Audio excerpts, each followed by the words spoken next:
Welcome to this week's Foundation Friday. I'm joined today by Gretchen Witt, co-founder and director of Cookies for Kids Cancer, and Robert Hornby, attorney at CSG Law. Thank you. Jess. And there goes Robert. All right. No, it's the joys of technology. I understand. So, Robert, do you mind just kind of giving us a background of Cookies? Absolutely. And thanks, Gretchen, for coming. I mean, you have a spectacular guest in Gretchen, and she's going to give us a great background and really can speak to the organization. But I want to start with somewhat of a bold statement, which you've heard me say before, Jesse, which is Cookies for Kids Cancer, in my opinion, and I think by any metric that is neutral, is the most important pediatric cancer charity out there. It's certainly in the United States, I think in the world. It's an honor for me to be involved with them.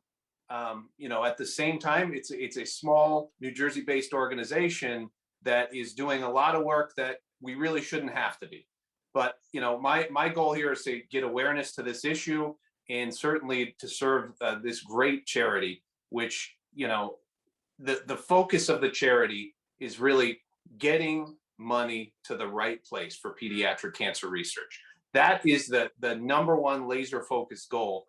And when you ask why, pediatric cancer is the number one disease killer of children in the United States. You could take all the other ones combined, and it still does not equal pediatric cancer. And people don't realize that. Certainly I think we've all been touched by somebody that we know in our family, our friends, maybe somebody at school that has been affected by pediatric cancer in some way. Yet I think there's still this, sort of misunderstanding as to where money is going.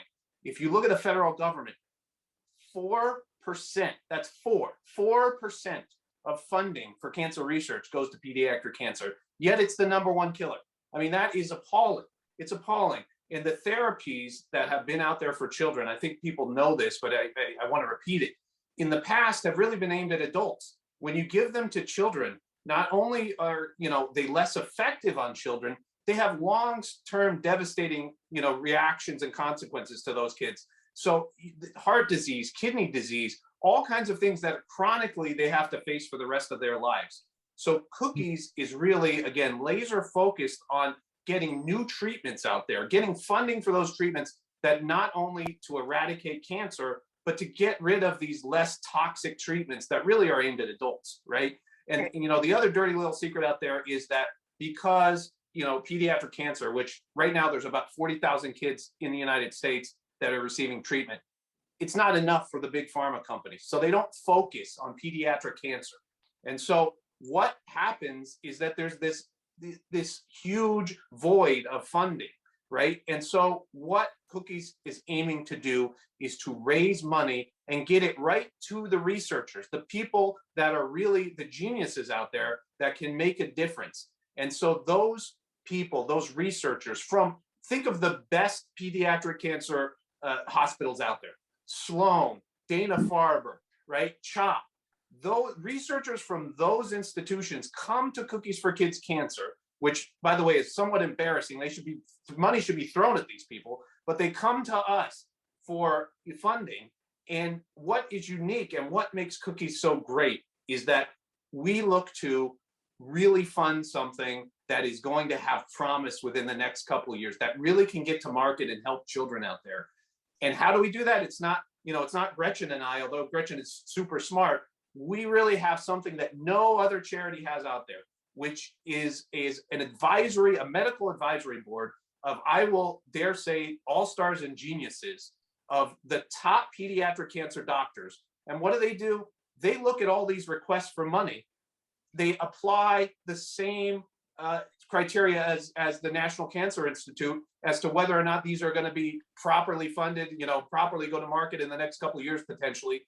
And they determine whether or not we should fund them. So the money is going directly not only to the people that are doing the research, but to the people that really have a chance of making a difference. So when, I know I get passionate about this, but when I say it is the most important charity for pediatric cancer out there, it truly, truly is. And it really has been driven by the lady that you have on this call, Gretchen, and her husband, who have done an awesome job of bringing awareness to this and also getting the dollars where they belong. And so I'm going to let, obviously, I know you're going to talk, Gretchen's going to talk about the background here, but it is important to understand what is happening here and where the money is going. Because in this industry, I know it's entrepreneurial. I know we have some big lenders here, and they really do want to see money used appropriately. This is money that is going where it's needed, and we ensure it every day that it's going there. So with that, I'll calm down. I'm sorry. And I'll pass it back to you and Gretchen to give you some of the history, which is fascinating and really will give you an understanding of how this organization functions. No, excellent. And thank you for that, Robert. And I'm never going to tell you to calm down or anything. I love the passion you have for it. And I learned about this charity, at a New York Equipment Finance Cares event. And I'm like, I want to know more. So Gretchen, thank you again for joining us today. And you mind just kind of giving a little background of how this started? Happy to. And can I just say, we are so lucky to have Robert as a board member, because that's what you want your board members to be: passionate and committed and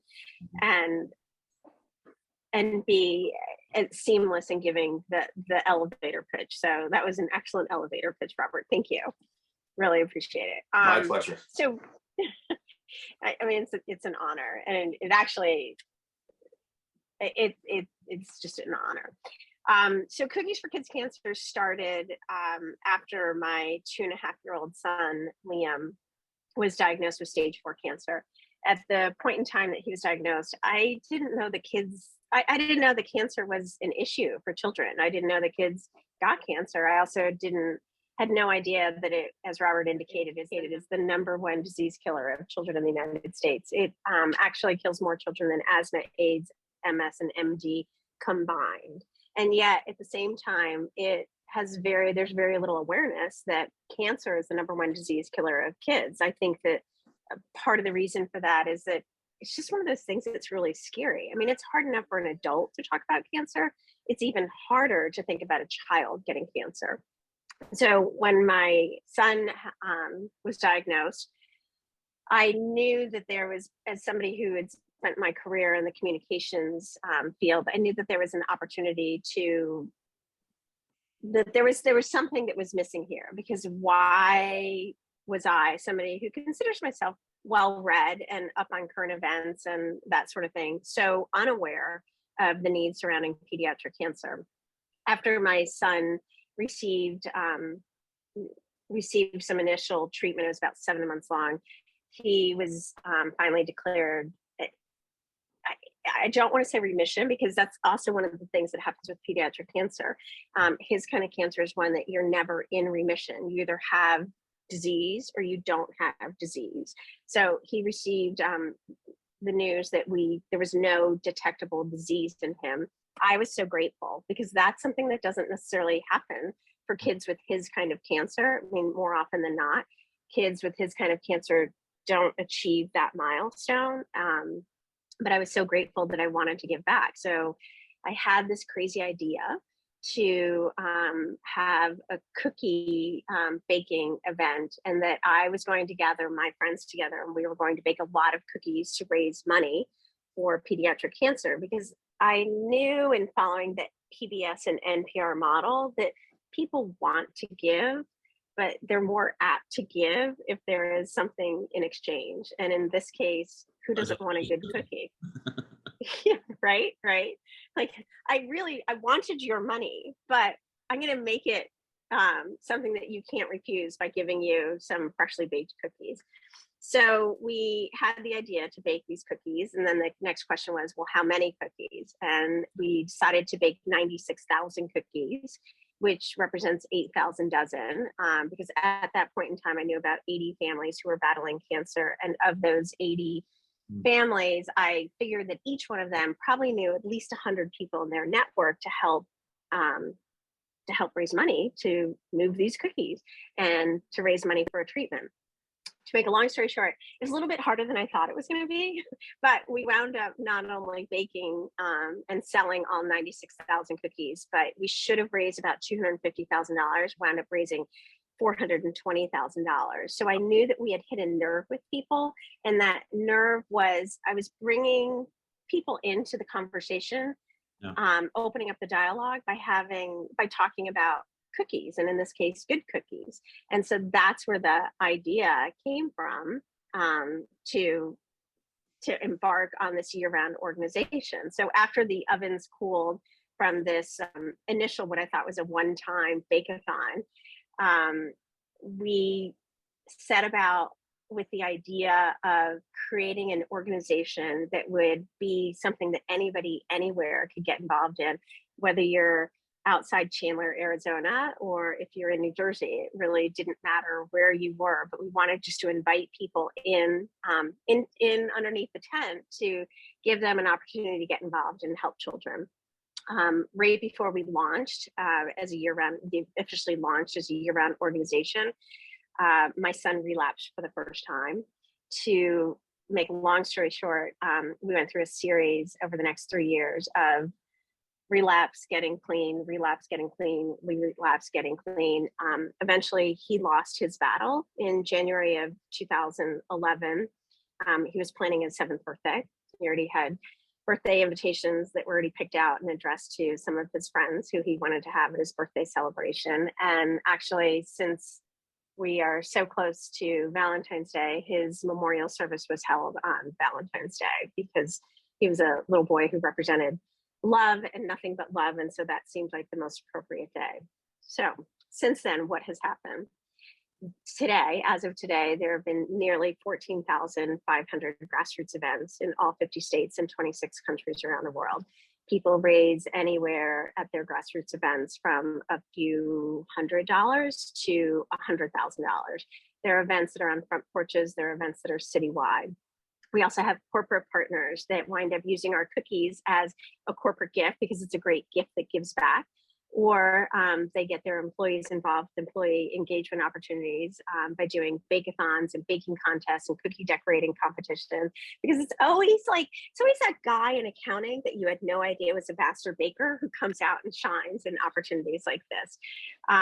There's also, obviously also speaking engagements, talking about what we do and how we do it, and how other people can get involved. And we have granted just over $18 million. That represents more than 100 research grants. As Robert shared with you before, we fund the top centers in the country that are making the biggest and most significant advances in the space of pediatric cancer. We also match what the federal government gives for every child who is enrolled in the Children's Oncology Group Phase 1 program. It's called PEP-CTN. Here's what you need to know. There's a lot of children who wind up getting Phase 1 treatments, and we have helped to make that possible by matching what the federal government gives for every child enrolled in that PEP-CTN project 100%. Actually, there's more than 800 kids who have benefited from that treatment program. The other thing you need to know is that the very first treatment that we helped to fund with the 96,000 cookies became available about 7 months after my son lost his battle. And that has now treated hundreds and hundreds of children, and it's a normal protocol the kids today receive.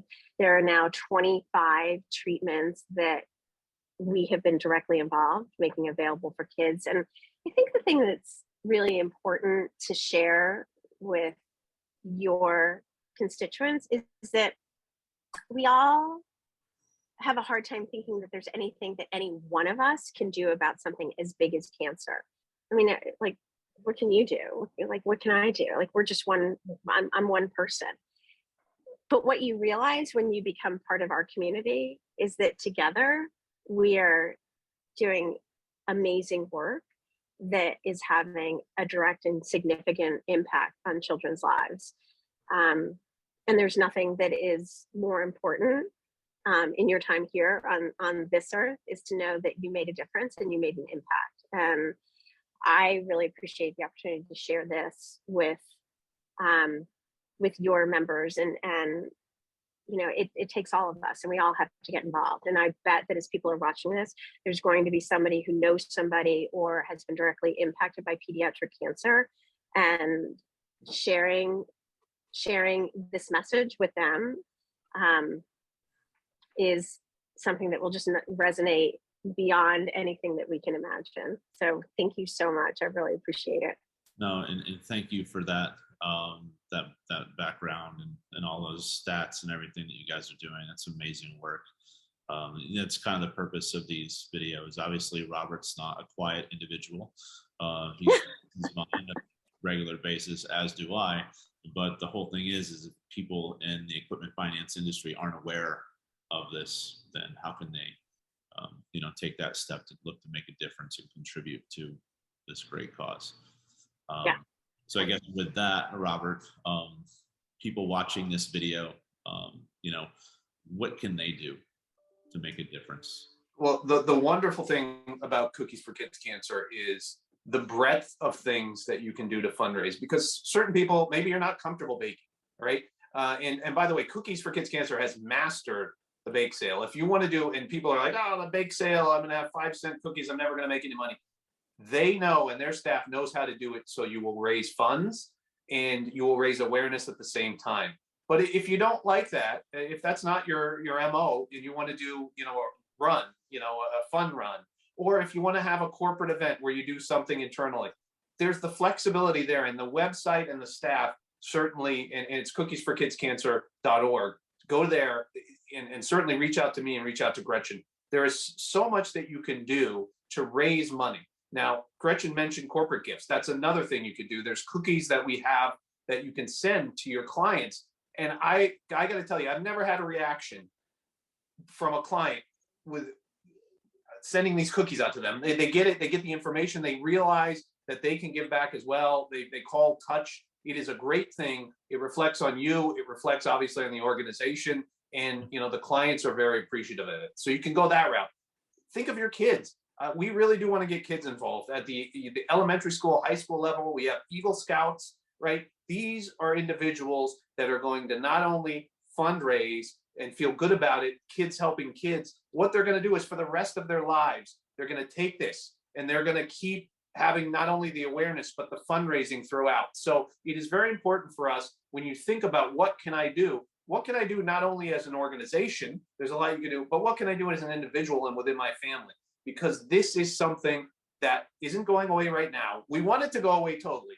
But the point of all of this is, as Gretchen mentioned, we've had tens of thousands of grassroots events, right? They may raise $300, but collectively, it's $17 million in funding. That is outrageous, right? We don't have some, huge money bomb, $10 million a year, some corporations giving it to us. This is through all sorts of organizations, all sorts of individuals. And the point is, no matter what you do, your money can be contributed to something that is meaningful, and it's going to get to the right people. And there's actually on the website, and Gretchen can, I guess, speak more about this, but you can actually set it up so you are contributing in the name of someone. Because certainly, as you know, and I think a lot of children's charities are like this, and I think certainly in the pediatric cancer realm, is that you have a lot of individual charities that are started because somebody knew somebody. So they started in the name of an individual, right? And certainly everybody that knew that individual is more than happy to donate. But what happens, and this isn't a bad thing, but it's not about what we're focused on. You may end up raising $5,000, and that may be donated to a local hospital for a playroom or some piece of equipment, which is not a bad thing.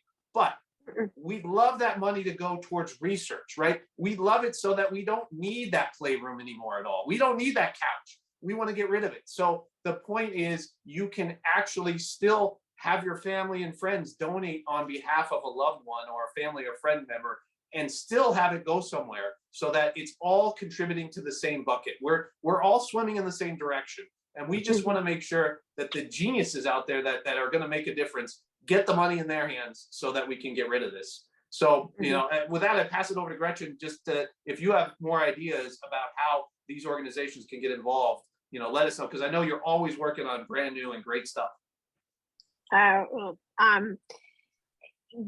Yes, and thank you. I mean, I think that one of the things that we tried to do was to make it as easy for anybody to get involved as possible, whether it's an individual or whether it's a corporation, whether it is a business that has one location, whether it's a business that has 2,000 locations.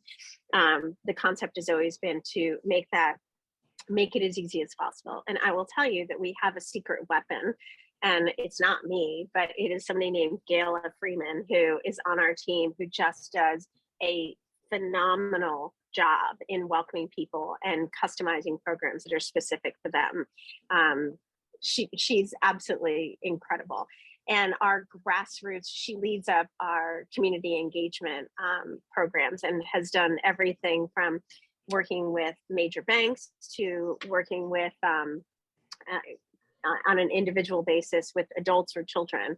And I think that's as Robert said, like that's the thing. Like if we're all working, many hands make light work. And the burden shouldn't be on any one individual. The burden should be, I believe, collectively on all of us. And if we all just do a little bit, it can count to a lot. And the proof is in the pudding. I mean, more than $18 million granted there's not any one individual, it's a lot of people. And the thing that I really like about the way that we go about things is that everybody, it doesn't matter how many zeros are in your checkbook, it doesn't matter how many zeros are in your bank account. Everybody can play a part in getting involved, and every dollar counts. Every single dollar counts. And so therefore everybody has equal power in terms of making a difference. Well, excellent. Thank you for that. I learned even more today than I did with you, Robert, last year. So really appreciate your time. For the people watching this, afterwards, you'll see a slide and you'll have the main website link and the donation link. Yeah, check it out. I'm curious. I want to check out the corporate gift side because that's something that intrigues me. We all send It's out. phenomenal. It's phenomenal. I mean, who doesn't like to get a cookie? I mean, pens are nice. Pens are lovely. Obviously, I eat cookies, but a cookie is it's so unexpected too. Like people get them and they're like, oh, there's a cookie, and it's a cookie that's doing good, so therefore it's a good cookie. So obviously it makes you happy and it makes you smile, and that's what we're trying to do. Is we want to bring more happiness and more smiles to the world, not only with the person who's receiving our cookies, but also for kids themselves, because what kids go through when they're battling cancer is something that no child should ever have to go through. Yeah, you hit that nail on the head, and I can't relate. I have 2 kids. I couldn't imagine. No, and I don't want you to imagine. I mean, that's the thing. Like as Robert said, I don't want you to know. I want you to know it's really bad, but here, let's work together and let's make this problem go away. And what we do more than anything is that we give hope. We give hope to families, we give hope to kids, and we give them hope in the form of new treatments, because hope is the most powerful elixir out there. Well, and I would say to everybody, go to the website, and there's some phenomenal videos that were produced by Gretchen and her team, and they're also on YouTube. They are not only insightful, but they have the people involved, the doctors involved, and also kids that have been treated involved, and some of the projects that we funded have been on there as well. It should answer all of your questions, and I defy you to watch any of those videos and then not want to give afterwards. It is great, it is informative, and I think it really tells the story well. Yep. Well, excellent. Sounds good. Thank you again, Gretchen, and thank you, Robert, for joining me today. Appreciate your time. Anytime, Jesse. Thanks so much.